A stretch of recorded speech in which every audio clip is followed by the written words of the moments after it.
नमस्कार दोस्तों, आपका दोस्त प्रदीप दमन आज फिर आपके सामने प्रस्तुत है एक नया विषय लेकर सितारों के खेल में। दोस्तों, उम्मीद है आप मेरे साथ इसी तरह बने हुए हैं और आगे भी बने रहेंगे। दोस्तों, जैसे कि मैंने की कुंडली में पिछले एपिसोड में योग के बारे में बताया, कुंडली में ग्रह एक दूसरे के साथ संबंध करके कैसे योग बनाते हैं या दृष्टि डाल के कैसे योग बनते हैं, उनके बारे में मैंने आपको बताया। दोस्तों, आज मैं एक नया योग बताने जा रहा हूं, मंगलिक योग। मंगलिक योग क्या है, इसके बारे में चर्चा करना बहुत ज़्यादा आवश्यक है।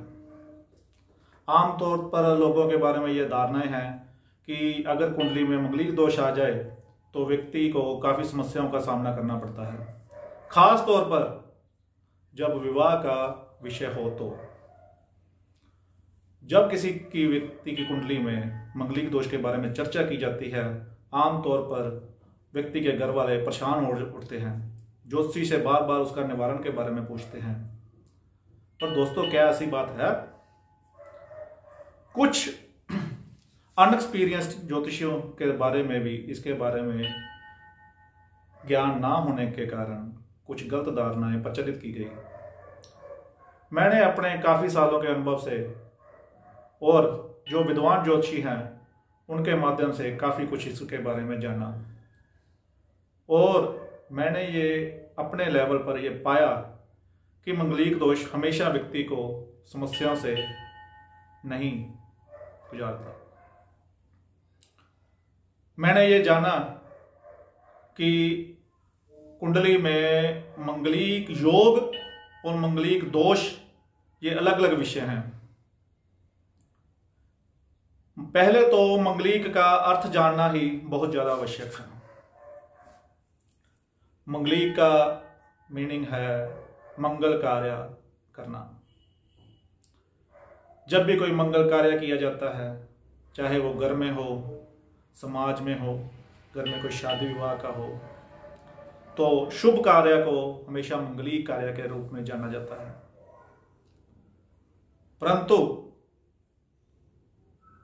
कम नॉलेज, लैक ऑफ नॉलेज के कारण इसको मंगलिक दोष का दर्जा दे दिया गया, जो कि उचित नहीं जान पड़ता। दोस्तों, नवग्रहों में मंगल एक ऊर्जा से भरा हुआ ग्रह जाना जाता है और उसको नवग्रहों में सेनापति का दर्जा दिया गया है। सभी ग्रहों से इसमें ज्यादा ऊर्जा होती है। इसी कारण कुंडली में यह जिस स्थान पर विद्वान होता है, उस ग्रह उस घर पे यह अपना पूर्ण प्रभाव डालता है। परंतु यह प्रभाव हमेशा दोष युक्त होगा, ये उचित नहीं है।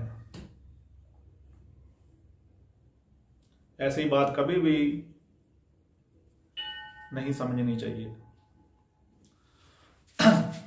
दोस्तों, कई बार ऐसा होता है जब मंगल लगन से या चौथे घर में, सातवें घर में, आठवें घर में या 12वें घर में स्थित हो तो व्यक्ति को मंगलिक समझा जाता है। भारत में, दक्षिण भारत में दूसरे घर को भी कुछ मंगलिक का दर्जा दिया गया है। जब विवाह शादी के बारे में इसकी चर्चा की जाती है तो ज्योतिषी से यही पूछा जाता है, क्या यह मंगलिक तो नहीं है? परंतु विवाह के साथ इस मंगलिक योग का क्या संबंध है, यह जानना बहुत आवश्यक है। दोस्तों, आमतौर पर विवाह का संबंध व्यक्ति के कुंडली में 7वें घर से रखता है। लगन में, दूसरे घर में, चौथे घर में, 8वें घर में और 12वें घर में क्या वह विवाह के बारे में अपना पूर्ण प्रभाव डालता है? मेरे हिसाब से ये उचित नहीं है। दृष्टि होती है उसकी 7वें घर के ऊपर, परंतु दृष्टि होने का मतलब ये नहीं है कि वह उस घर को पूरी तरह भंग कर रहा है, अपना प्रभाव रख सकता है। परंतु अगर वो उच्च राशि में बैठा है, मित्र राशि में बैठा है, या उसकी दृष्टि मित्र राशि पर है, तब वो उसको भंग योग नहीं करता है, उस व्यक्ति को समस्या नहीं देता है। अगर वह व्यक्ति राहु, शनि या बृहस्पति आदि की दृष्टि से भी संबंध रखता है सातवें घर में, तब उसको कोई भी समस्या नहीं आती है। ये मेरा बहुत ही लोगों पर आजमाया हुआ, देखा हुआ, कुंडली से अध्ययन किया हुआ ज्ञान है। मैंने बहुत से लोगों की कुंडलियां देखी, उसमें यह पाया कि वह व्यक्ति बहुत ही आनंदमय जीवन व्यतीत कर रहे हैं और शादी के बाद भी पूरी तरह से सुखी हैं। हाँ, अगर वो सातवें घर में नीच राशि में, शत्रु राशि में, और उसका जीवन साथी उसके ऊपर हावी है, या उसकी कुंडली में सातवें घर में या नीच राशि शत्रु राशि में स्थित है, तो वह व्यक्ति एक दूसरे के ऊपर प्रभाव डालते हैं। जब व्यक्ति के गुण मिलाए जाते हैं तो उनके गुणों में यह चीज जानी जाती है। परंतु यह बात भी यहां पे मैं एक बताने जा रहा हूं, जब व्यक्ति के स्थायी गुण 36 में से स्थायी गुण अगर मिल जाते हैं तो उसको निम्न मंगलिक का प्रभाव देखने को मिलता है, उसको कोई ऐसी समस्या जीवन में नहीं आती। मंगलिक अगर अलग अलग भावों में बैठा है तो वो कई बार बहुत ही शुभ फल भी देता है। व्यक्ति को कई बार वो इज्जत, सम्मान, राजयोग, भूमि संपत्ति, अकाल मृत्यु से उसका निवारण करता है, उसको विदेशों में सम्मान दिलाता है। ऐसा कई बार देखने को मिलता है। परंतु हैरानी की बात है दोस्तों,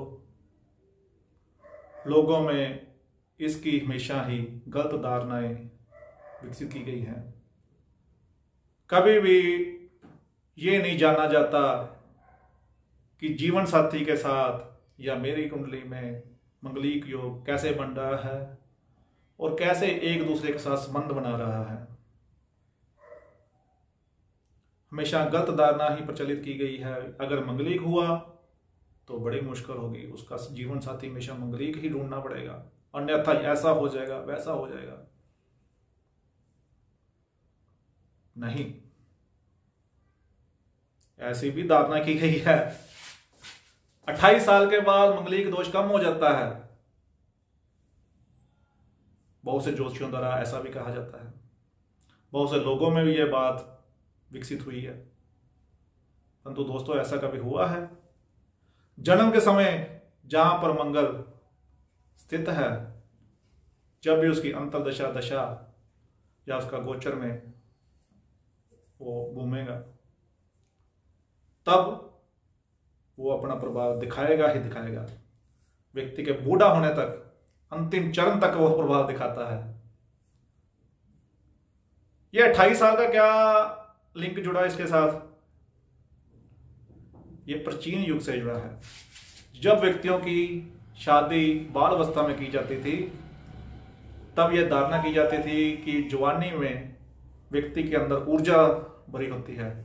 28 साल गुजरने के बाद धीरे धीरे व्यक्ति में व्यक्ति तत्व का प्रभाव बढ़ता जाता है और व्यक्ति समझदार होता जाता है, और धीरे धीरे वो ऊर्जा से लेकर दिमाग से भी काम लेना शुरू कर देता है। इसीलिए यह धारणा बनी 28 साल के बाद ये योग कम होना शुरू हो जाता है, अपना प्रभाव कम डालना शुरू हो जाता है। दोस्तों, मंगलिक दोष अलग है, मंगलिक योग अलग है।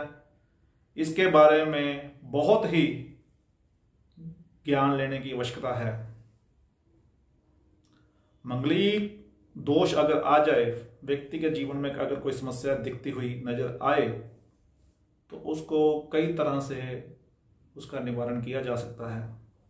एक अच्छे ज्योतिषी से, विद्वान ज्योतिषी से परामर्श लेकर उसका निवारण भी किया जा सकता है, उसको समस्याओं से मुक्त किया जा सकता है।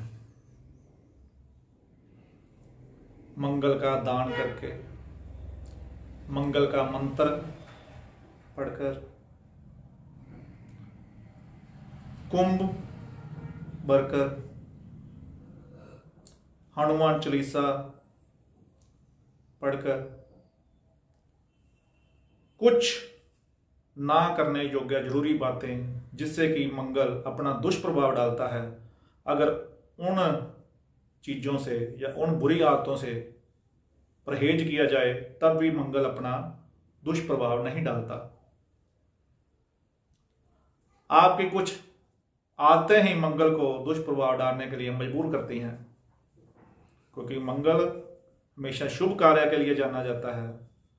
शुभ कार्य में धर्म का वास होता है, भगवान का वास होता है। अगर उसको दृष्ट किया जाए तो मंगल भी मजबूर हो जाता है अपना काम करने के लिए।